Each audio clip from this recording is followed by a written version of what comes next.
Hello everyone, विद्या प्रबोधिनीच्या स्पर्धा परीक्षेच्या मार्गदर्शन केंद्राच्या टेस्ट सिरीज मध्ये तुम्हा सगळ्यांचं परत एकदा स्वागत आहे. आणि again we are here with a new video where we are going to analyse the second practice mock test about English session. Okay, so without further ado let's start with our paper. Okay, the first question is about fillers. तो ह्याच्यामध्ये तुम्हाला fillers दिलेले आहेत, single filler type दिलेला आहे. So what you have to do, you have to select an appropriate word to fill the blank. So let's start with the first sentence. He decided, त्यांना decide केलं to. Here we are going to use first form of verb. आपल्या option मध्ये सगळे first form of verbs दिलेले आहेत.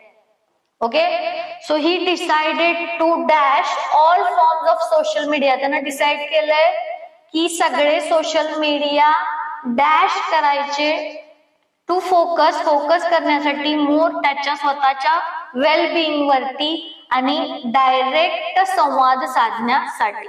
So he decided to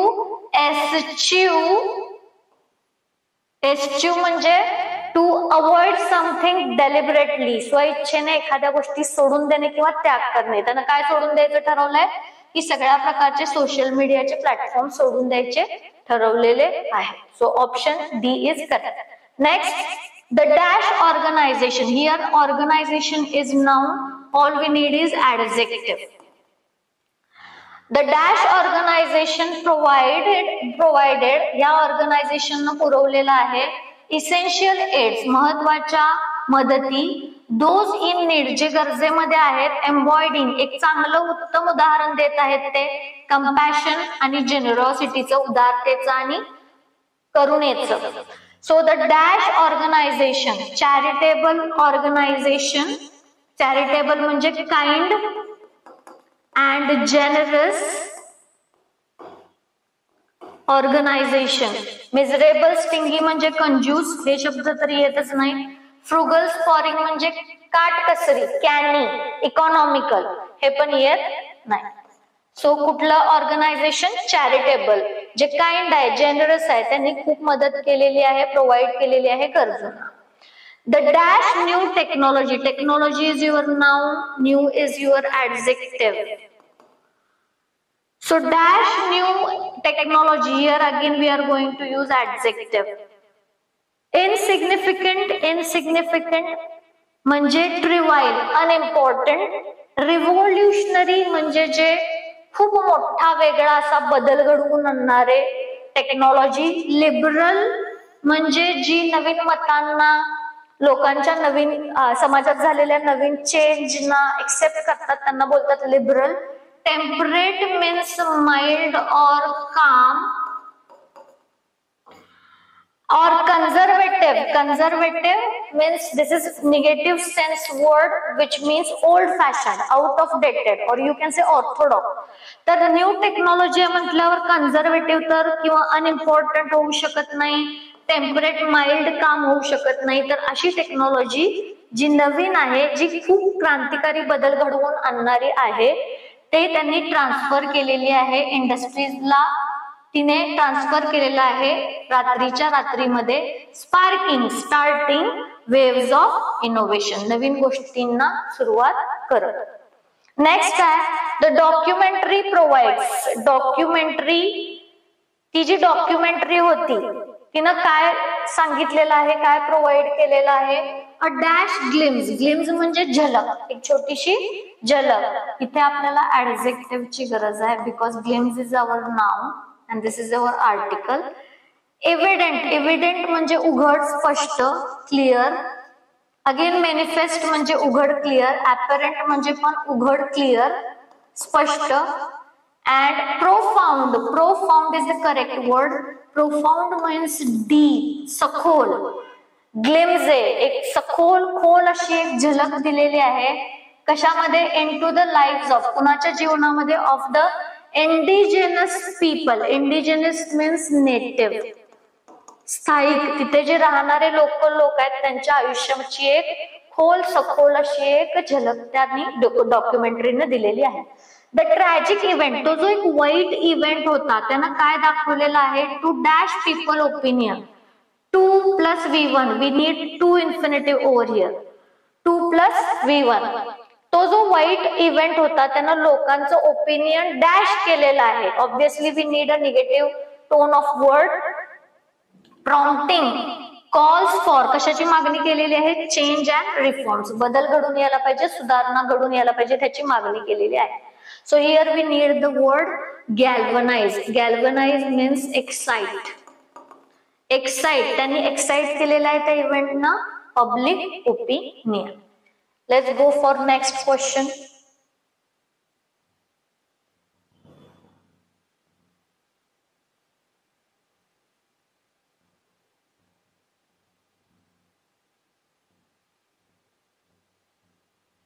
Okay, next question is about error detection.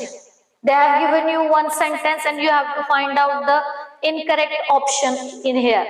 Okay, it is coincidence, it is not coincidence. हा एक योगायोग नाही की that tighter censorship, ती जी कडक censorship आहे, is being introduced, तिची सुरुवात करण्यात आलेली आहे amid the wave of severe cut. Severe म्हणजे गंभीर अशी जी कपात करण्यात आलेली आहे सोशल सर्व्हिसेस मध्ये, त्याच्या लाटीमध्ये ही कडक सेन्सरशिप सुरुवात करण्यात आलेली आहे. हा एक योगायोग नाहीये. So here is being, so is being plus v3, this sentence is of passive voice.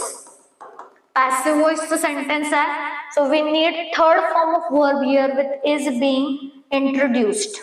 So इथे शब्द काय आहे ना, introduce. We need to use third form of verb. Next sentence, individuals, व्यक्ती, हुम इंट्रोड्यूस, ज्यांनी काय सुरुवात केलेली आहे, मॉडरेट ऍक्टिव्हिटीजची सुरुवात केलेली आहे, हळूवार बारीक सारीक ऍक्टिव्हिटीजची सुरुवात केलेली आहे, टू देअर फॉर्मरली, आधीच्या इनॅक्टिव्ह लाईफस्टाईल मध्ये त्यांच्या लक्षात आलेलं आहे की the most pronounced, noticeable, pronounced means noticeable, लक्षणीय असे फायदे आपल्याला त्या ऍक्टिव्हिटीजचे होत आहेत. So individuals, whom, this is your relative pronoun, introduced. So here we need subject. Subject means nominative case. So we need relative pronoun who. Individuals who introduced moderate activities. Next rule, next question. Gymnastics has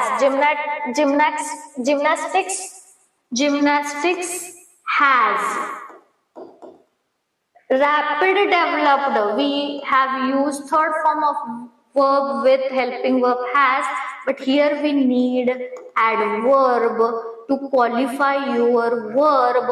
So rapid is adjective, we need rapidly adverb. तो gymnastics ने खूप वेगाने प्रगत केलेला आहे. Gymnastic खूप वेगाने प्रगत झालेले आहे गेल्या काही वर्षांमध्ये आणि त्याच्यामध्ये बऱ्याच नवीन प्रकारचे घटक नव्याने ओळखीचे झालेले आहेत. नेक्स्ट एक्झाम्पल, कल्चरल टायज, जे काही पारंपरिक किंवा सांस्कृतिक टायज आहेत दोन देशांमध्ये, आर स्ट्रॉंग, हे स्ट्रॉंग आहे. अँड मेनी पनामेनियन्स, बरेच पनामेनियन्स, पनामामध्ये राहणारे लोक, come to the United State, ते युनायटेड स्टेट मध्ये येतात कशासाठी, for higher education, noun plus adjective. And advance training, noun, we here need adjective. Advance नाही तर ऍडजेक्टिव्ह काय असते, advanced training. So error is in here. इथे एरर होता आणि इथे ओके. सो एरर कुठे आहे, ऑप्शन डी मध्ये एरर आहे. Next example, home to universities, institutions and schools. Institution साठी, बऱ्याच साऱ्या युनिव्हर्सिटीज साठी, स्कूल साठी जे घर आहे, कोण घर आहे, लिमा. लिमा हे ठिकाण जिथे खूप सारे युनिव्हर्सिटीज, इन्स्टिट्यूशन, स्कूल्स आहेत. हॅज द हायेस्ट कॉन्सन्ट्रेशन, लिमामध्ये खूप मोठ्या प्रमाणात काय आहेत, इन्स्टिट्यूशन्स आहेत. कशासाठी, हायर लर्निंग साठी अख्ख्या खंडामध्ये. There is no error in this sentence. Let's go with the next question, which is related with the column. Okay, so let's go with options A, D.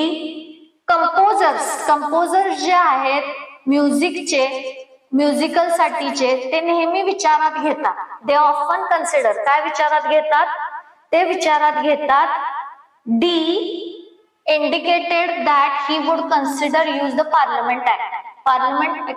So इथं verb आलाय आपला, परत आपण verb नाही use करू शकत. हा verb second किंवा थर्ड फॉर्म आहे वर्बचा. So ED is incorrect. Be some consider cattle. काही लोकांना असं वाटतंय की ही जी गुरे आहेत ही एक जुन्या प्रकारची संपत्ती आहे. अँड ई the vocal demand of roles with musical theater. Again this is out of context. हे म्युझिकल थिएटर बद्दल बोलायलंय, हे कॅटल्स बद्दल बोलायलंय. अगेन एफ कंपोजर्स नेहमी विचारात घेतात. एफ कॅटल रायडिंग, गुरांवरती अटॅक करणं हे परिणामतः एक खूप मोठे चोरीचा प्रकार असू शकते. Again this is in contextually incorrect. C, D. In the face of fierce opposition from the overwhelming majority of lords. हे जे लॉर्ड्स आहेत खूप मोठ्या प्रमाणातले, त्यांच्याकडून आलेला विरोध आणि आक्रमण ह्याच्या पार्श्वभूमीवर ही सब्जेक्ट इंडिकेटेड, त्यानं संकेत दिलेला आहे की ही वुड कन्सिडर, तो विचारात घेईल पार्लमेंट ऍक्टच्या वापराला विचारात घेईल. So this is correct. C and D are proper match here. Next question is again based on column. चला पहिल्या ऑप्शन कडून जाऊया. AF keeping constant body temperature is the most serious challenge. आपल्या बॉडीचं टेम्परेचर कॉन्स्टंट ठेवणं हे खूप महत्वाचं मोठं चॅलेंज आहे. F and village seem destined to become a ghost town. त्या गावाच्या नशिबात होतं की एक गोस्ट टाउन म्हणून राहावं. Contextually incorrect. BE determined to forget his past. आपलं पास्ट विसरून जायचं ह्याचा ठाम निर्णय करून he is finally able to devote, त्यानं शेवटी स्वतःला समर्पित केलेलं आहे. E himself more elevating aspect of earlier existence. So this is contextually correct. So option B is correct. So तसं बघायला गेलं तर keeping a constant body temperature is the most serious challenge facing warm-blooded mammal ही एक pair येते. स्वतःच्या past विसरून त्यानं स्वतःला डिवोट करायचं ठरवलंय आयुष्यामध्ये एक्झिस्टन्स साठी त्याच्या, आणि शाळा बंद पडलेत आणि तिथले पॉप्युलर हॉटेल बंद पडलेत आणि शेवटी ते गाव एक गोस्ट टाउन म्हणून नशिबात त्याच्या आलेलं आहे. So these are the pair A, D, B, E and C, F are the proper pair over here. Next question is related about closed test. चला closed test मध्ये बघूया. So closed test, bamboo straws have, सध्या bamboo straws have not only proved to be an, हे जे बांबूचे straws तयार केलेत, they are not only provided to be an replacement. Replacement is noun, here we need adjective. Okay, so all these five options are adjective. तो replacement over plastic, ती फक्त plastic साठीची replacement नाही, and paper straws for our clients, but also better economically, environmentally, functionally and aesthetically, said Ravi Kiran. So bamboo straw have not only proved to be an effective, उपयोगी, परिणामकारक replacement आहे प्लास्टिकच्या आणि पेपरच्या स्ट्रॉच्या बदल्यात, आणि ती एन्व्हायरमेंटली, फंक्शनली आणि इकॉनॉमिकली पण कशी आहे, बेनिफिशियल आहे. So here we should use word effective replacement. Next आहे, नेक्स्ट सेंटेन्स आहे, असे रवी किरण म्हणतात, जे को फाउंडर आहेत बांबू गोचे, the startup that is dash with villagers in Assam. Assam मधल्या विलेजर्स सोबत त्यांनी तो प्रोजेक्ट काय केलेला आहे, पार्टनरिंग केलेलं आहे. काय केलेलं आहे? Partnering. So first of all आपल्या पॅसेज मध्ये here is we need VING form of verb. So या ऑप्शन बी मध्ये this option should be eliminated. So आपल्याकडे फक्त 4 ऑप्शन राहतात. डिवोरिंग खाणे, डॉमिनेटिंग हुकुमशाही करणे, इन्सिन्युएटिव्ह म्हणजे काहीतरी सुचवणे. सो हिअर वर्ड आपण विलेज बरोबर काय केलेलं आहे? पार्टनरशिप केलेली आहे त्या मिस्टर रवी किरणनी. नेक्स्ट आणि हार्वेस्ट केलेलं आहे, उत्पादन केलेलं आहे, बांबूवरती प्रोसेस केलेली आहे छोट्या छोट्या पाईप्स लाईन मध्ये. कशासाठी? For कोल्ड्रिंकच्या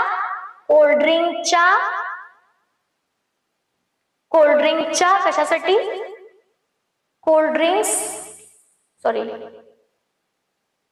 okay.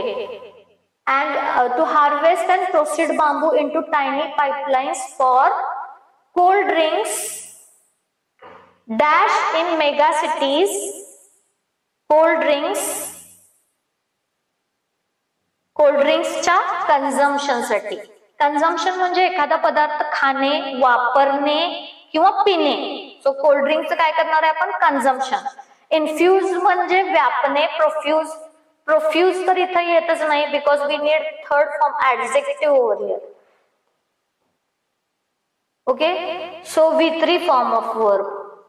कोल्ड ड्रिंकचं काय होणार आहे? कन्झम्पशन होणार आहे. केटरिंग म्हणजे प्रोव्हाइड करणे आणि इन्क्रिमिनेट म्हणजे वाढवणे.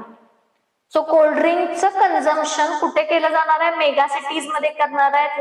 या मेगा सिटीज आहेत and our customers like them. If sterilise जर आपण प्रत्येक वापरानंतर ते स्वच्छ धुतलं, त्याला स्टोअर केलं ड्राय प्लेस वरती. किरण म्हणतात की बांबूच्या ह्या ज्या स्ट्रॉज आहेत त्या परत 100 वेळा वापरल्या जाऊ शकतात. डिकम्पोज त्या लँडफिल मध्ये डिकम्पोज होऊ शकतात आणि तुम्ही त्याला आणि त्या जरी वेलच्या पोटात गेल्या तरी ते प्रॉपरली त्याला डायजेस्ट करू शकतात. म्हणजे एन्व्हायरमेंटली ते काय हार्मफुल नाही आहेत. चायना, कोस्टारिका आणि साऊथ आफ्रिकेच्या त्या कंट्रीजनी ऑलरेडी त्यांना तयार करायला सुरुवात केलंय आणि ते मोठ्या प्रमाणात त्याचा वापर करतात. आणि किरण यांचा प्लॅन आहे की त्यांनी इंडियामधून ते एक्सपोर्ट करावं युरोपमध्ये आणि नॉर्थ अमेरिकामध्ये, जिथे plastic Benz are in. Plastic ban हे कशामध्ये आहे? ऑपरेशन मध्ये आहे. In operation, in effect. In operation म्हणजे काय? इफेक्ट म्हणजे प्रत्यक्षामध्ये प्लास्टिक बॅन जिथं झालेला आहे. In effect we need noun over here. In is preposition, so we need noun after preposition. जर तुम्ही लक्ष देऊन ऑप्शन्स कडे बघितलं तर इथे this is verb, this is verb, this is verb, तर हे 3 ऑप्शन तर ऑटोमॅटिक कट होतात. We have only 2 option.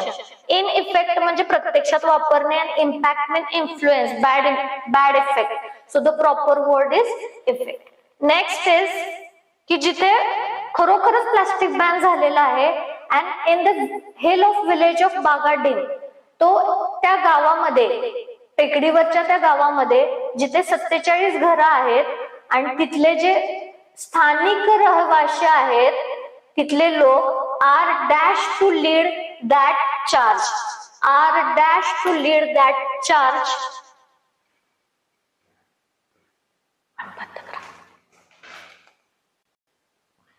तिथले जे रहिवासी लोक आहेत they are dash to lead the charges. They are dash to lead the charges.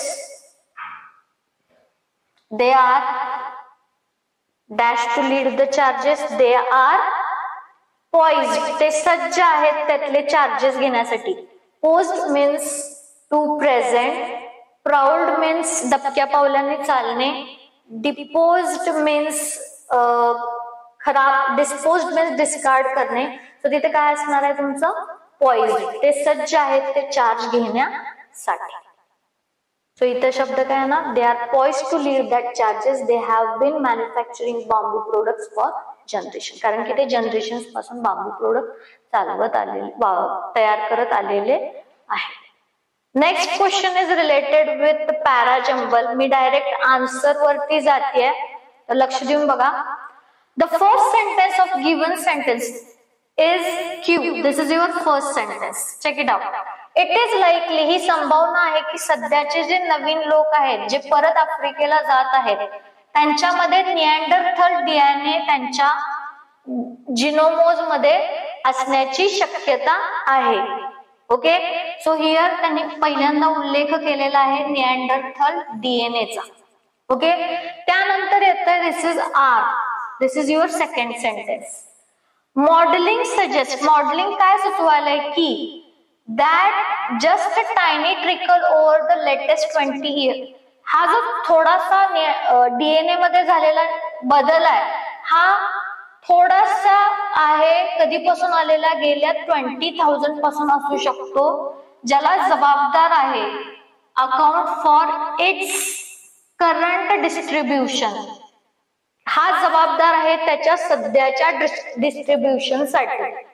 So this its pronoun we have here used for Neanderthal DNA. So त्यांनी काय सांगितलंय की आफ्रिकेमध्ये सध्या जे लोक येतात त्यांच्यामध्ये काही निअँडरथल डीएनए जेनोमोज अवेलेबल आहेत, दिसत आहेत, आणि हे कुठून आलेले असावेत? इट्स करंट डिस्ट्रीब्युशन, सध्याचं जे त्यांचं डिस्ट्रीब्युशन आहे कशाचं? निअँडरथल डीएनएचं, हे कुठून सुरुवात झालेली आहे? 20 वर्षापूर्वीपासूनच त्याची हळूहळू सुरुवात झालेली आहे. Your third sentence is T. नक्की वेळ सांगता येत नाही कधी, पण हे जे जेनेटिक्स कॉन्ट्रीब्युशन जे आहे इट इज ऑल्सो लाईकली, हे कुठून आलेलं असणार आहे की हे कुठून आल्याची संभावना आहे की सध्याचे जे रिसेंट इन्व्हेन्शन आहे आफ्रिकेमध्ये, जे सध्या नवीन लोक येत आहेत किंवा त्याच्यामध्ये कशाचा समावेश आहे? रोमन एम्पायरचा समावेश आहे. त्यावेळे कालखंडात पण हे झालेलं असू शकतंय, किंवा जेव्हा स्लेव्ह ट्रेड्स व्हायचे म्हणजे गुलाम एका देशातून दुसऱ्या देशात पाठवायचे तेव्हा पण हे डीएनए इकडे आलेलं असेल. Over the last few millennia, गेल्या काही सहस्र वर्षांपासून, तेव्हापासून हे ट्रान्झिशन डीएनएचं सुरू आहे. म्हणजे ह्या वाक्यात काय दिलंय की त्यांनी निअँडरथल जो डीएनए आहे त्याचा सोर्स दिलेला आहे, पहिला सोर्स दिलेला आहे. कुठून कुठून आलेला असू शकतंय? सध्या जे इन्व्हेन्शन व्हायलेत आफ्रिकेमध्ये किंवा रोमन एम्पायरचा जो काळ होता तेव्हा आलेला असेल, किंवा जेव्हा सेफ ट्रेडिंग होत असेल तेव्हा हा डीएनए इकडे पास झालेला असू शकतोय. सो त्यानंतरचं तुमचं सेंटेन्स आहे 4. काही निअँडरथल डीएनए म्हणजे आणखी कुठून आलेले असू शकतात? जेनेटिक्स मिक्सचर झालेलं असू शकतं दुसऱ्या कुठल्या तरी प्रकारांमुळे. ओके, म्हणजे ह्याच्यामध्ये पण तुमचा सोर्स सेकंड दिलेला आहे. म्हणजेच 3T मध्ये आणि S मध्ये तुमचे निअँडरथल डीएनए चे सोर्स कुठून आलेला आहे हे डीएनए हे दिलेला आहे. म्हणजेच तुमची T आणि S ही एक पेअर तुम्हाला सापडते इथं. आणि तुमचं लास्ट सेंटेन्स आहे, दिस इज युअर लास्ट सेंटेन्स, की ज्याच्यामध्ये समरी दिलेली आहे या सेंटेन्स मध्ये की वाईल नॉन आफ्रिकन पॉप्युलेशन, जे आता आफ्रिकेमध्ये न राहणारे तिथले जे रहिवासी आहेत म्हणजे जे मूळचे आफ्रिकेचे नाही आहेत आजकालचे, come from wave of humans, ते कुठून आलेले आहेत? ज्यांनी आफ्रिका जवळजवळ 60,000 वर्षांपूर्वी सोडलेली आहे. ते पहिलेच असे भटकणारे लोक नाही आहेत जे बाहेरून दुसऱ्या कॉन्टिनेंट मध्ये आलेले आहेत. दीज अर्ली वँडरर्स, हे जे आधीचे भटके लोक होते त्यांच्यामध्ये ऑलरेडी इंटरब्रीड झालेला आहे, म्हणजे त्यांच्या मध्ये आणखीन डीएनए मिक्स झालेला आहे निअँडरथलचा जवळजवळ 1,00,000 वर्षांपूर्वीच. ही काय आहे? ओव्हरऑल सगळी त्यांची काय दिलेली आहे? समरी दिलेली आहे. म्हणजे नुसतंच 20,000 वर्षांपूर्वीपासून हे मिक्सचर झालेलं नाहीये डीएनएचं, तर हे जवळजवळ हे पहिल्यांदा घडलेलं नाही, तर हे 1,00,000 वर्ष आधीपासूनच घडत आलेलं आहे. So let's start with question. Which of the following is your first sentence? That is Q. Okay, what is the second sentence? R. R is the second. What is the third sentence? T. Option B. What is the fourth sentence? That is S. Option E. And okay, what is the fourth sentence? And which of the following will be the fifth sentence? Okay, which of the fifth sentence? P Q R S T. Yes. What was the first sentence? That was yes, P. Fifth sentence तुमचं कुठलं आहे ज्याच्यामध्ये summary दिलेली आहे? That is P. आणि मग आपण last solve करतोय पॅसेज वरचे क्वेश्चन्स आपण सॉल्व्ह करूया. I hope you have already read all the passage. आपण फक्त इथे काय सॉल्व्ह करणार आहे, त्यावरचे क्वेश्चन सॉल्व्ह करणार आहोत. Okay, the first question is based on the information given in passage मध्ये दिलेल्या इन्फॉर्मेशन नुसार. ओके, त्या पॅसेज मध्ये काय सांगितलंय की पॅसेज मध्ये सांगितलंय की किचन टेबल वरती जे पूर्वी जशी फॅमिली आजकाल जेवत होती तशी जेवत नाही, तर ती कुठं जेवते? कोच वरती. काही सध्या लोक कुठं जेवतात? हॉलमध्ये कोच वरती बसून किंवा बेडरूम्स मध्ये त्यांच्या पर्सनल स्पेस मध्ये जेवतात. आणि स्पेसिफिकली जिथे त्यांना डिव्हाइसेस ऑपरेट करता येतील, टीव्ही बघता येतील. सो टेबल वरती एकत्र बसून जेवण्याची पद्धती हळूहळू काय होत चाललेली आहे? कमी होत चाललेली आहे. त्याच्यावरती हा सगळा पॅसेज आहे.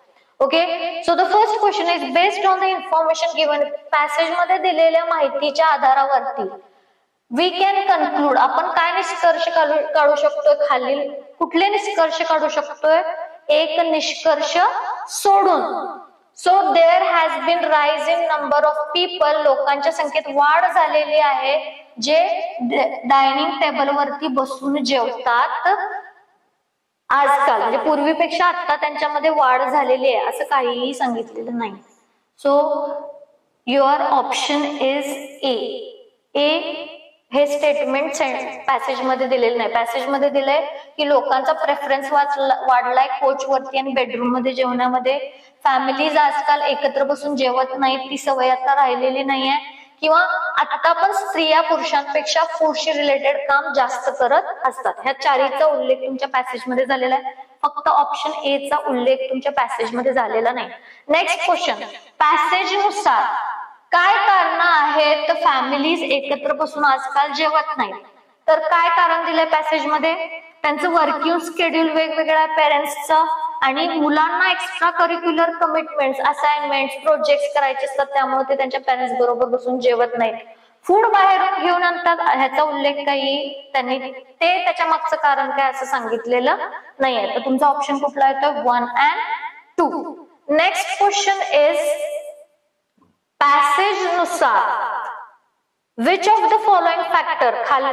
खालीलपैकी कोणते फॅक्टर्स इन्फ्लुएन्स करतायत, परिणाम करतायत कशावरती? लोकांचा टेबलवरती न खाण्यासाठी त्यांना इन्फ्लुएन्स करतात. म्हणजे कुठली कारण आहेत ज्यामुळे लोक टेबलवरती एकत्र बसून जेवत नाही? So rise in eating out culture, बाहेर खाण्याचं प्रमाण वाढलेलं आहे. Rise in readymade food options, yes ह्याचा पण उल्लेख केलेला आहे. कामाचे तास वाढलेले आहेत, ह्याचा उल्लेख पॅसेज मध्ये कुठेही केलेला नाही. So your option is only 1 and 2. With which of the following statements is the author most likely to agree? म्हणजे खालच्या स्टेटमेंट मधल्या कुठल्या स्टेटमेंटशी ऑथर हा सहमत आहे? तर on the coach eating habit is related. Okay, economic स्टेटसशी रिलेटेड असते की तुम्ही टेबलवर जेवताय की कोच वरती जेवताय, नाही असं काही तो बोललेलं नाही. ऑन कोच इटिंग हॅबिट वाढलेली आहे, त्याचं श्रेय कशाला जातंय? त्याच्यामुळं काय झालेलं आहे की लोक एकटे राहायला सुरुवात झालेले आहेत, नाही असं पण त्यांना कुठंही सांगितलेलं नाहीये. And people prefer eating on coach rather than table, yes हे मात्र त्यांनी सांगितलं, कारण हा होल पॅसेजेस त्याच्यावरती आहे की लोकांनी टेबलवरती जेवण्यापेक्षा ते कोच वरती जेवायला पसंती देत आहेत, हे मात्र या पॅसेज मध्ये ऑथरनी सांगितलेलं आहे. ह्याच्यावरचीच हा होल अँड सोल पॅसेज आहे. ओके, नेक्स्ट, पॅसेज नुसार खालीलपैकी कोणते फॅक्टर्स हे परिणाम करतायत सर्वे रिझल्ट वरती? Fall in price and digital डिव्हाइसेसच्या किमती कमी झालेल्या आहेत, ह्याचा काही उल्लेख नाही आहे. Change in layout of US home, yes US मध्ये जी घरं आहेत त्यांच्या लेआउट मध्ये चेंज झालाय. काही ठिकाणी तर त्यांनी किचन टेबलच ठेवलेले नाहीये, येस ह्याचा उल्लेख मात्र झालेला आहे.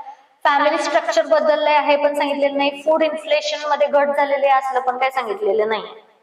Next, which of the following is factor that contribute to the rise of ऑनकोड. ओके, कुठले फॅक्टर्स कॉन्ट्रीब्युट करायला की माणसं कोच वरती आणि बेडरूम मध्ये खात आहेत, त्याच्यासाठी कुठली कारण आहेत. एक, कॅज्युअलायझेशन ऑफ फूड कल्चर, म्हणजे तुम्ही फूड कल्चर बदललेलं आहे, तुम्ही कुठं पण जिथं आरामदायी वाटतंय तिथं खाऊ शकताय.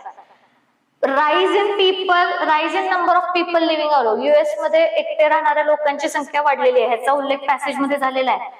Busy schedule of parents and children, yes, ह्याचा उल्लेख पण पॅसेज मध्ये झालेला आहे. चेंज इन लेआउट, येस, त्यांच्या घराची रचना बदललेली आहे, काही काही ठिकाणी तर घरामध्ये टेबल्सच नाहीयेत. तर all of above is your option, ह्या सगळ्याचा उल्लेख पॅसेज मध्ये झालेला आहे.